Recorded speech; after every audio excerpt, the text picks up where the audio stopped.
Hello, welcome to Now Tell Us. This is a place where we have you come and tell us a story or come and educate us on something interesting. And every time we have a guest, it's always been an interesting episode. So is this one that it's going to be as interesting as the other ones that I know that, like the other ones that we've had before, because we have an interesting guest with us and he's going to tell us about bouncing back. Have you ever fallen and found yourself there on the ground, not going anywhere? Now, this could be your episode. You need to listen to the end to know how to bounce back. And I'm not going to say much because we have someone who is going to tell us. Our job is just to sit there and listen. So, welcome to the show, Ben Albert, our guest I- today. I'm excited to be here. First off, your introduction is world class. I got excited. I was pounding my fist, excited to be here with you today, man. Yes, and we are excited to hear what you have to tell us about bouncing back. Absolutely. So, to get started, can we know where you are right now, and is that where you were born? Yeah, I'm from a little city called Rochester, New York. It's in upstate New York in the United States. We're quite a whiles away from New York City, so I'm not a big city guy, but born and raised in New York my whole life. Mm, interesting to hear that. And you say that you are not a city guy, and we keep wondering, those of us who are outside of the US, because I'm outside of the US, I'm somewhere in Athens, Greece. We keep wondering, do we have villages in the US?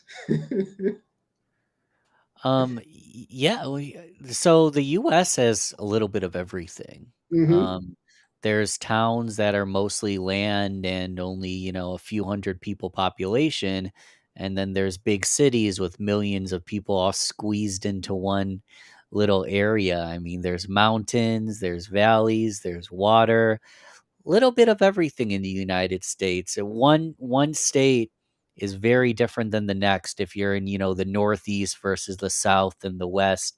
Um, little bit of everything here. Mm. In the land where dreams are achieved.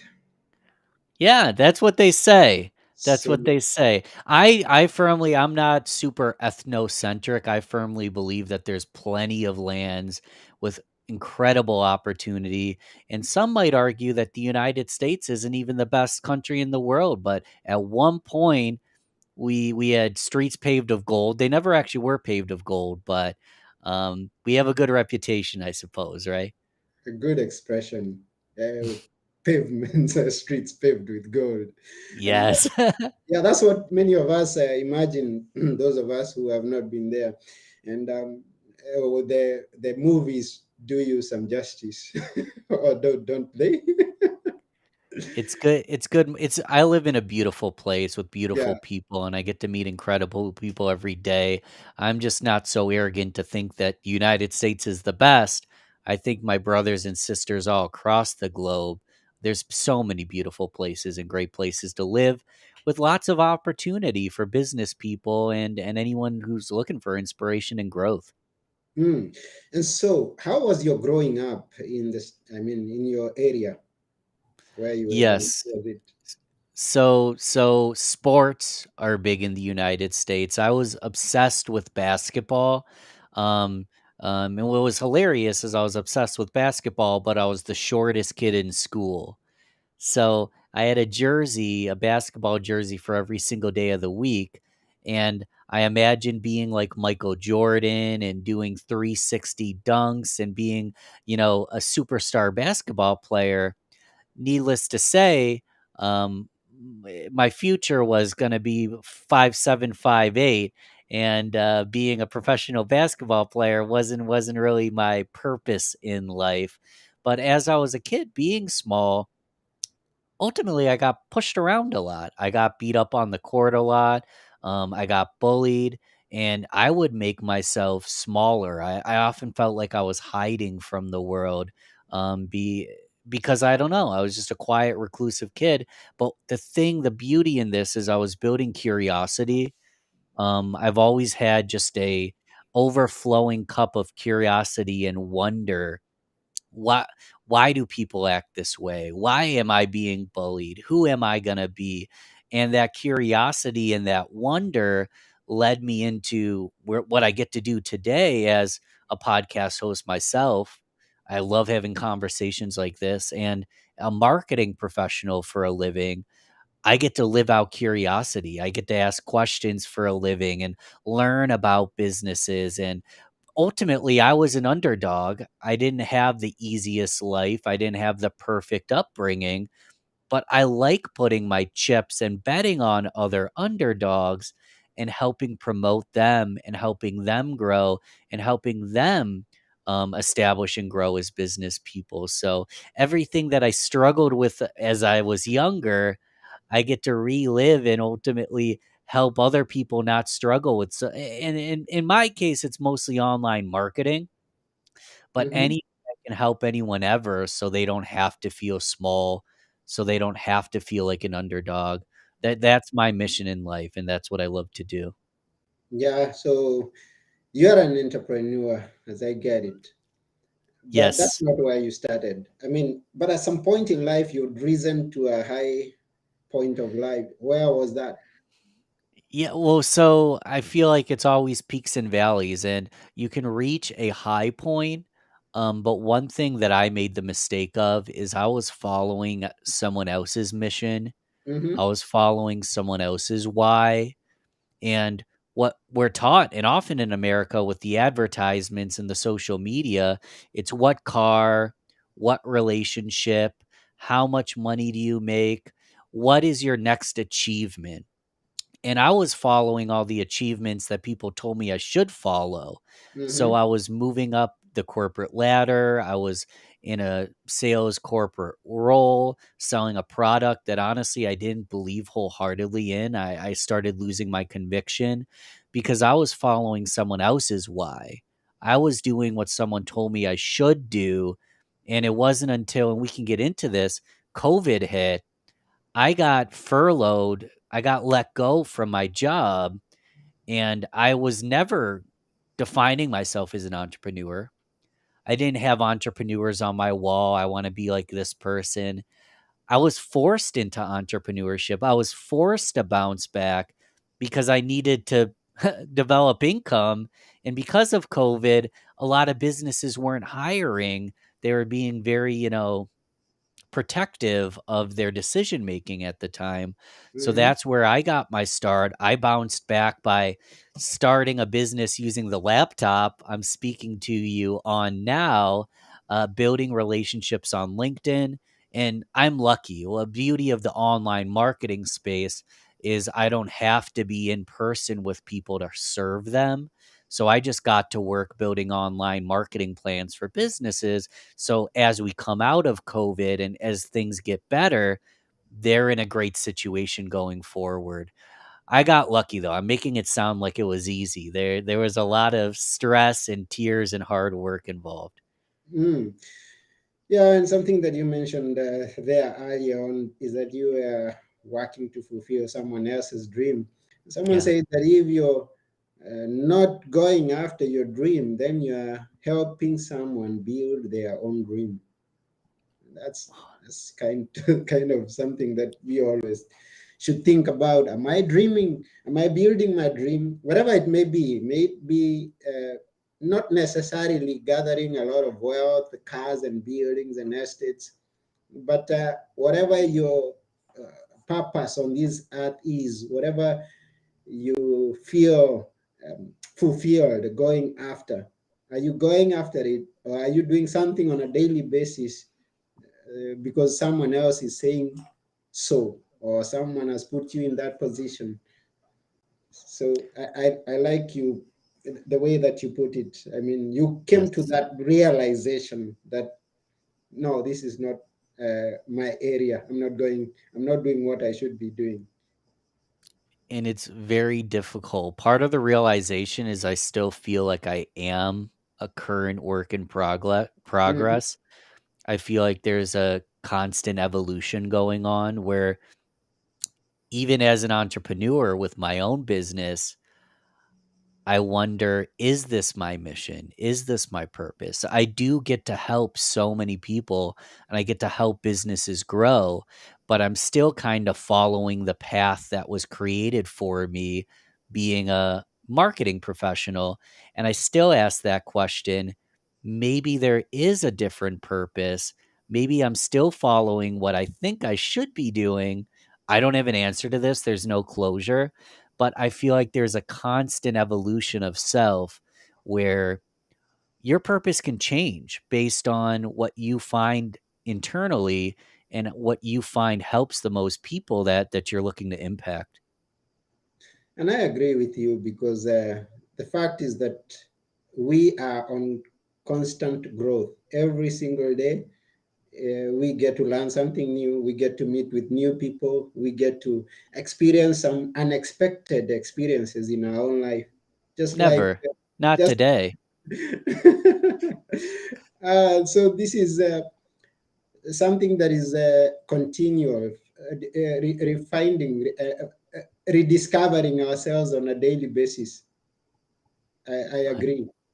I agree. And the reason I joke, guys, is we had some sort of weird internet connection issue today, and it took 20 minutes to get live on this call. But although it stressed me out, it was a unique experience that I wasn't expecting, and I got to ultimately get a little stressed, which makes the joy of this conversation even better. So it doesn't always go perfect. Life happens. Life happens like it happened in the last 2 and just about 3 years back when nobody expected what was going to happen. And so it's good that you brought up that preparation time when we were trying to set up things and technology says, no, you're not doing this today. No, no, no, no. Yes, we are. Yes, we are. You stay there, you insist, you persist until you achieve your dream. Yes. Because our dream today was to broadcast, and this is what we are doing. And so when things let you down, when you find yourself that life hits you on the blind side of I mean you and kicks you in areas that you least expected. You've got to stand strong and still keep on pushing. Don't give up, just like Ben Albert. So after he's brought down from his sales that top position, and he's and not. I mean, was it because of COVID, or was there something else that caused that? It was primarily COVID. Mhm, Without getting in the nitty-gritty, part of our product required video production and required travel. So that's quite hard. That's a tough product to sell because it's an even harder product to fulfill because there is no in-person meetings and there is no travel. mhm. So, by grace of God, I was furloughed. It wasn't the right place for me to be at that time. And I'm happy it happened because it did thrust me into entrepreneurship, thrust me into trying, and doing a different thing. And a lot of people recommend or they say, if you're passionate about something, go and do it, go and get it. And I agree, but a lot of times it's actually so high risk to leave a cushy role that I recommend building something on the side. So I had a music podcast that I had been running almost 5 years. I did booking and promotion for musicians. I had a good amount of money saved, and my girlfriend and I had a comfortable home where when that transition happened, it wasn't like I had to rip someone off to pay the bills. I had a little bit of preparation and comfort that I was thrust into something that I didn't expect. I made the decision on my own. Granted, I don't know if I would have ever made that decision unless I was forced into it, but I'd rather have made the decision on my own. I don't recommend people just cut ties to be an entrepreneur.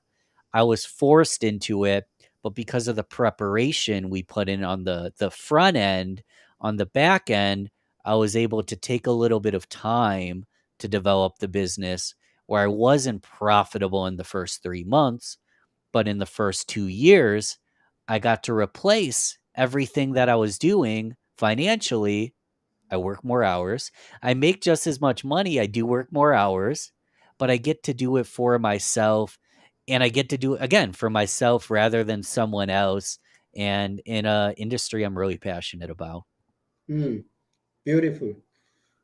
And it's surprising, which is something that sometimes we are not so willing to admit.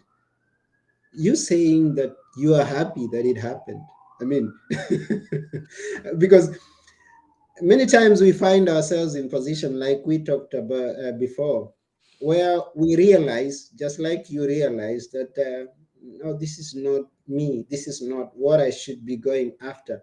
But again, the risk of stopping what you're doing is so high that is going to displace a lot of people, is going to play with your psychological standpoint. I mean, so you're not willing to take that risk.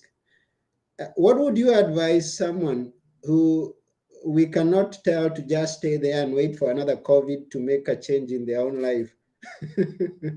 What would you advise someone? Someone who finds himself in a position that is not so pleasing, someone who realizes that he's not going after his own dream, but again, he can't jump from this side of the river to the other side because he risks falling taken away by the river. Yes. Two things come to mind. First off, start developing a plan. You don't want to tell your coworkers that plan if it does involve you leaving, but start developing a plan. And what was the other thing that came to mind? I lost it, but you want to plan it out. You don't want to just thrust your way into it. And the other thing I'd recommend is really think about. Oh, I got three things now because I replaced my second thing and then it came back to me. So, really think about what you're passionate about and what you would just be jumping out of bed in the morning to do. Mhm. And then part of developing the plan is figuring out how you can do that for income as a livelihood long term. Now, the second thing that I had forgotten and came back to mind that I think is massively important is don't point fingers. Mm, It's not your boss's fault that you and them are on a different page. We mhm, all have our own book. I say this all the time. There is no perfect key to success. It's more of a combination lock, and we all have our own unique combination. If mhm, I were to, you know, if you were to cut off my finger and duct tape it to yours, you might be able to get into my phone with a fingerprint scan. Or if you've got high tech gadgets, you can maybe get into a room using someone else's finger. But at the end of the day, what works for me or you might not work for the other folks out there and the other folks listening. So don't point fingers, don't blame anyone. Make the plan of what you're passionate about and follow that, and don't feel bad about following your passion, but don't blame people. It's not their fault that they have a different vision than you do, but find that vision, make a plan, and follow through. mm. It's beautiful for that advice. We are so grateful that you are here today. I'm grateful to be here. Thank you. I'm rambling about, I'm really passionate about this kind of stuff. So I hope I'm not too rambly. I just love conversations about success.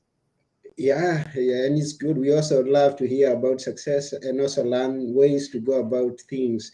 Now, something comes to mind here is I am working in a job, is somewhere that I have to report on a daily basis and work all day long. And then you tell me that you're sitting in front of a computer and you've been working from home and earning your money. Now, that's not something that everybody has an idea how to get started. I mean, what would you tell someone who doesn't have an online skill? Someone who may be using their mobile phone all day doing other things, but they don't know how to make it a source of income. Where do we get started? Yes. So two ideas come to mind. The first one, it takes a lot of work and it takes some self-study, and I actually recommend booking time in your calendar every single day, if not every single week, just for self-study, because YouTube has an answer to almost any question you can think of. So go to YouTube University, especially if you don't have a large budget for this self-study, read books, go to YouTube and start working on it. And everyone's going to have a different plan. So the videos and books you read are dependent on what you're looking to achieve. The other thing, and I already there's an asterisk here. Like I said, it's a combination lock. There is no one specific way to do things. However, if there's someone you're trying to accomplish what they've already accomplished, you might in the long term do it a different way, but take their model and copy it to a T. If someone has already accomplished exactly what you want to accomplish, put in the legwork to learn from them, hire from them, buy their program, and follow exactly the playbook they built out for you. Once you get good at their playbook, you can always learn from multiple mentors or you can create your own. But if someone has achieved what you're looking to achieve and they spend hundreds of thousands of hours and tens of years doing it, and they've put it into a playbook, an instruction manual for you, give it a shot. And if it doesn't work, try a new playbook because maybe it wasn't the right thing for you. But take the successful people and emulate and copy what they do. Once you get some success, build your own strategy, but start with what our ancestors have taught us. Start with brilliant people and just mimic exactly what they did. Mm, I try to good. be nuanced because I don't want someone to see a prophet, someone wealthy, and think that they have to be exactly like them, because then you follow that person's vision. However, that person became successful because of the playbook. So if you follow their playbook, I'm willing to bet you at least get a little more success than you have today, right? Mm. Wonderful. And now, since we have Ben here, who's successful working online, we would like to have a clue of how Ben's playbook is. Before I go further, you say you use your laptop, and I have discovered that you do quite a lot on LinkedIn. I don't do much on LinkedIn. And how do you achieve, how do you get to connect and earn and turn those connections into a check at the end of the month? Yes, so one human at a time, one relationship at a time, and by giving more than you receive. Mm-hmm. So I like to give nominations for podcasts. I like to give referrals to business owners. I will give anyone advice for free. Now, granted, if someone wants 10 hours with me, maybe we need to charge. But if someone has a question, you can DM me and I'll answer your question for free. I give because this is just going to be generic numbers. But if I give 100 times and I receive 20, I received 20 times. If I give 0 times and I receive 3, I still receive 3, but I'd rather give 100 and receive the 20. So I am a marketing professional. I do a lot of stuff online, but I really just use LinkedIn to connect, to add value, to give more than I ask. And then if someone needs marketing services, it's often not my friends and connections that need the service, but it's someone they know. And by creating that relationship, it's not a transaction, it's a business, it's a relationship, it's a connection. My name is front of mind the moment marketing's needed. So it's not always the quickest approach. It's not the easiest. There's no tip and trick to get it done in a week. But if you have great conversations like you and I don't want to just talk to you today and never hear from you again. Mm-hmm. I want to continue interact. I want to see you start building your LinkedIn up. I want to see this podcast broadcast grow and I want to be a part of it So if I need something and I can help you with, if you need something and I can help you, then the conversation comes up. Mm-hmm. But it's all about building good relationships, knowing that in the long run, it comes back around to you. Mm, beautiful. And if I may ask, and if you could be willing to give someone an idea, a rough, very rough idea, what do you market out there? All sorts of stuff. I joke. It's not a joke. It's the reality that I create a good first impression online. Where the joke comes into play is I don't create the product for you. I don't fulfill the orders. So if you're a poor business person with a bad product and bad customer service and lots of negative reviews, I can't fix that. But what I can fix is the way you're found online. So what does your web design look like? What does your social media profiles look like? And are you found easily on Google, Bing, and all the major search engines? So, my goal is to make a perfect first impression online. So when someone receives a recommendation to look for you, or someone's looking for your product and service, they find you, you create a great impression. That's where I joke, I hand the baton to the customer or to my client because it's their job to fulfill their customers. It's my job to get those customers in the door. Hmm. And it's important when you talk about first impressions because someone said that you don't get a second chance for a good first impression. So you mess it once, you've messed it all.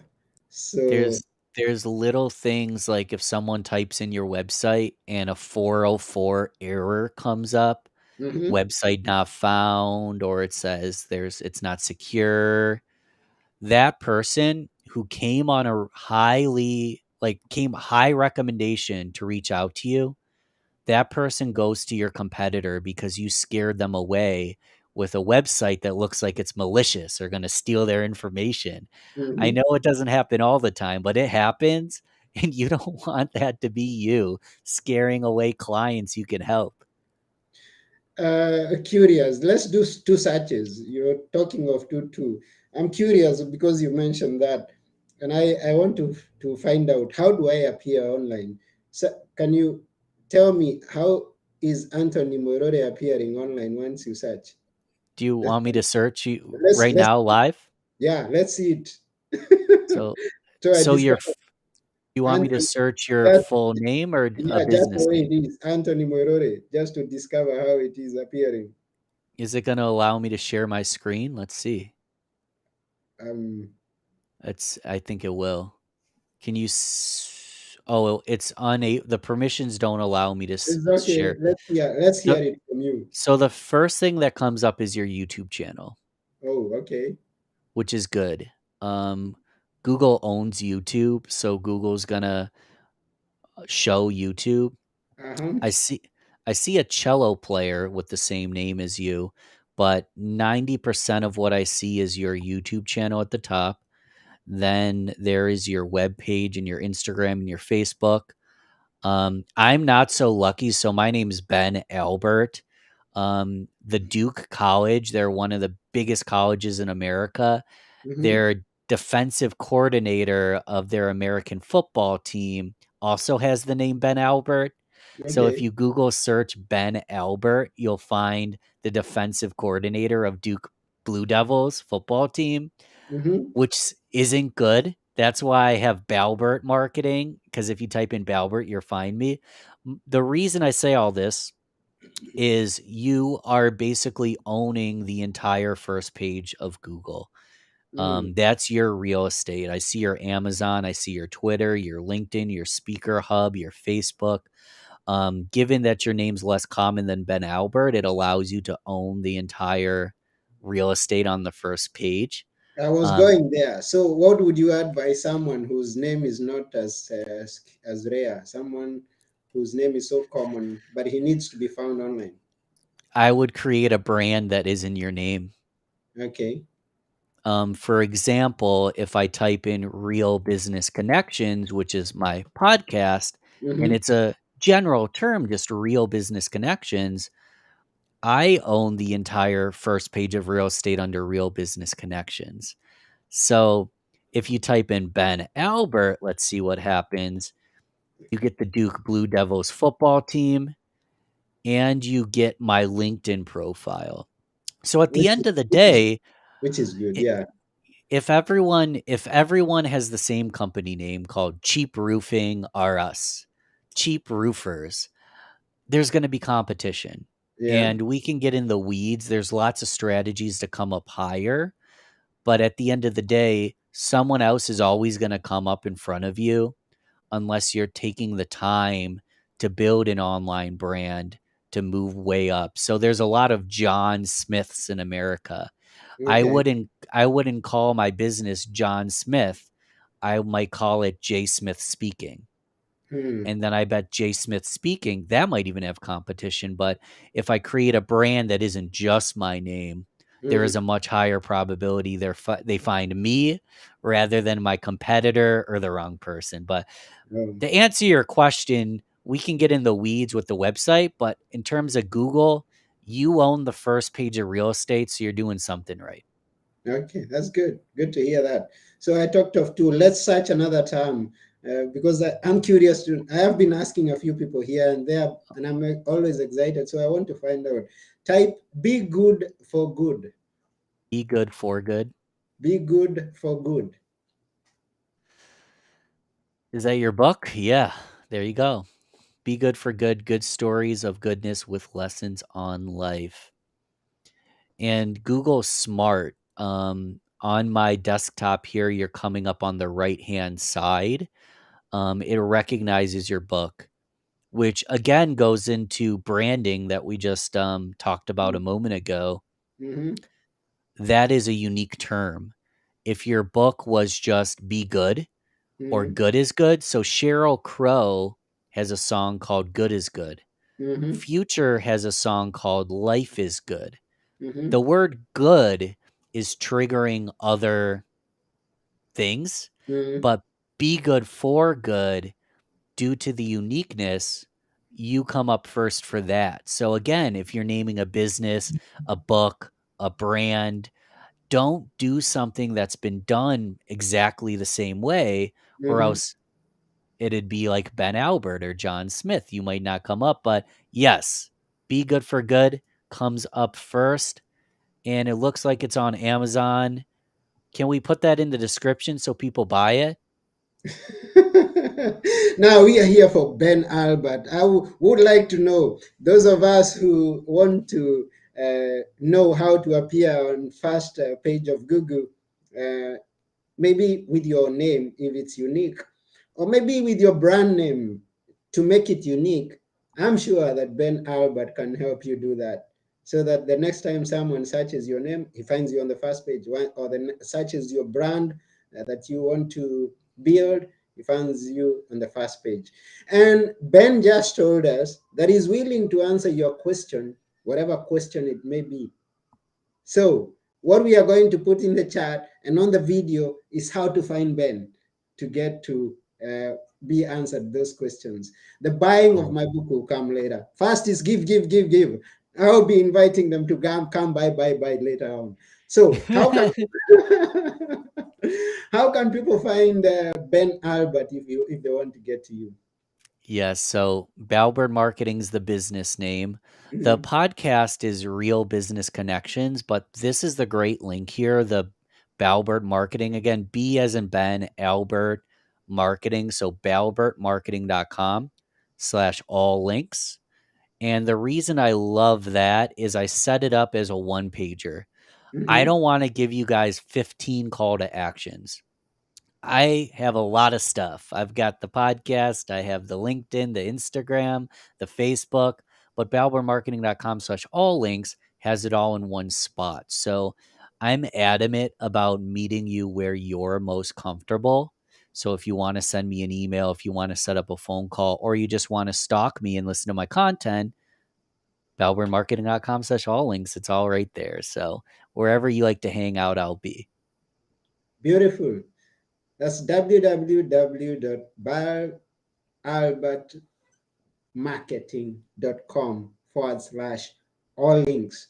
So wherever you are, if you find yourself that you are there on the bottom, Ben Albert is the one to help you bounce back because he's done it before. As you as you 100%. as you go around trying to find out, to figure out your purpose, or try to go after your dream, to discover new ways of approaching your dream from different perspectives, talk to Ben Albert on the website. Reach out to him and ask him a question. He'll answer back without asking you a cent. And I'm wishing you all the best in everything. So at this point, we'll come to the end of this show, but we are really honored to have you here. I say this again, it's such an honor to have Ben Albert on our show. It was such an honor to be on this show, and you might not want to say it. I'll say it for you. If someone hasn't subscribed yet, if they haven't left a review or sent Anthony a personal DM thanking him, I really do invite you to do that because it allows the show to reach more people organically. It shares the love. So share the love. You made it this far. Take the extra 45 seconds to do that because Anthony's doing great stuff here. Oh, thank you for that. I really appreciate. Simply go to, if you want to make it easy, you can go to www.nowtellus.com. There you'll find the website and the YouTube and all the podcast platforms. We are on Audible, we are on Spotify, we are on many other platforms that you can go to listen to this episode once again, or past episodes and future episodes, by just tuning into those platforms. So thank you once again. We are really honored that you've taken your time to listen to this show. You, the viewer, we thank you for viewing this show, and we are grateful, and we wish you all the best. So before we go, I always ask our guests to leave us with a few words that we will always remember. Ben? It's okay to be human.